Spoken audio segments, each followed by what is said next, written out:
নমস্কার বন্ধুরা, আমি বৌমণি আর আপনারা দেখছেন বৌমণির রান্নাঘর। আজকের আমি রান্না করব টুনা মাছের ঝাল। রেসিপিটা করার জন্য প্রথমেই আমি পাতলা করে কেটে টুনা মাছগুলো নিয়েছি। সব রান্নাটা আমি পুরো বাটা মশলায় করব আর সর্ষের তেল দিয়ে করব। লঙ্কা বাটা, হলুদ বাটা, সর্ষে বাটা,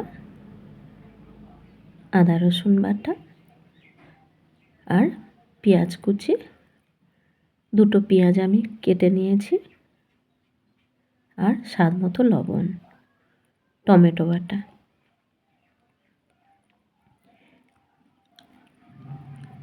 এবার আমি মাছগুলো লঙ্কা হলুদ মাখিয়ে নেব ভাজার জন্য। কড়াতে প্রথমে তেল দেব। তেল গরম হয়ে গেছে, এবার আমি মাছগুলো দেব ভাজার জন্য।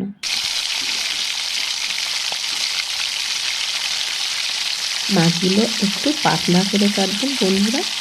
এই মাছগুলো পাতলা পাতলা করে কাটলে বেশি ভালো লাগে খেতে।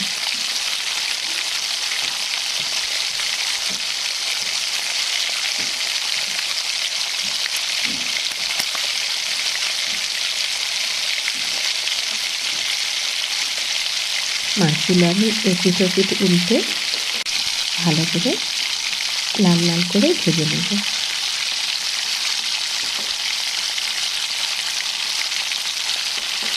দেখুন বন্ধুরা, মাছগুলো ভাজা করে লাল লাল হয়ে গেছে। এবার আমি মাছগুলো তুলে নেব।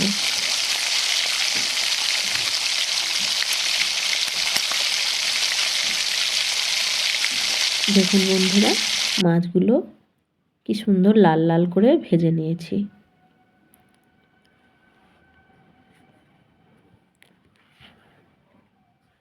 এবার আমি কড়াইতে পরিমাণ মতো সর্ষের তেল দেব।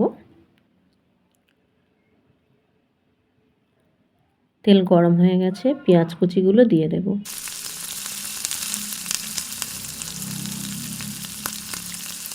পেঁয়াজগুলো সোনালি রং ধরে গেছে, এবার আমি দেব আদা রসুন বাটা।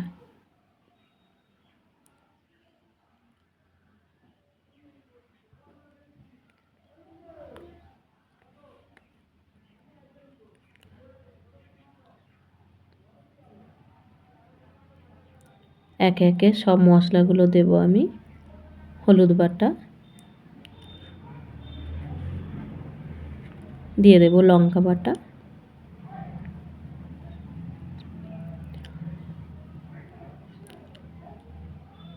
এবারে আমি মশলাটা কষাতে থাকব। তেল না ছাড়া পর্যন্ত কষে নেব।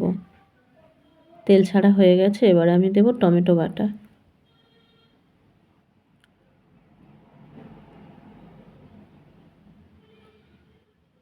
দেব স্বাদ মতো লবণ। লবণটা আমি এখানে একেবারেই দিয়ে দিয়েছি।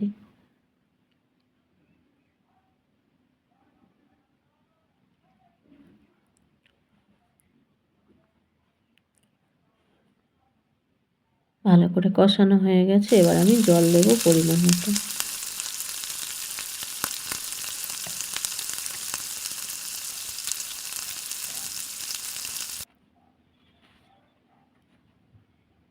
এবারে ঢাকা দিয়ে দেব, ফোটার জন্য অপেক্ষা করব।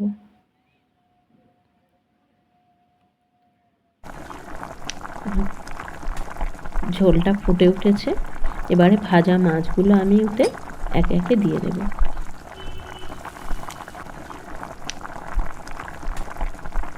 ভাজা মাছগুলো দিয়ে কিছুক্ষণ ফুটলে এবারে সর্ষে বাটা দিয়ে দেব।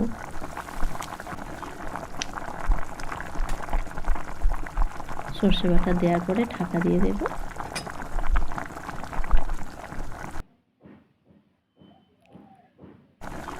একবার ফুটে উঠলে আমি ঢাকনা খুলে এবারে তরকারিটা নামিয়ে নেব।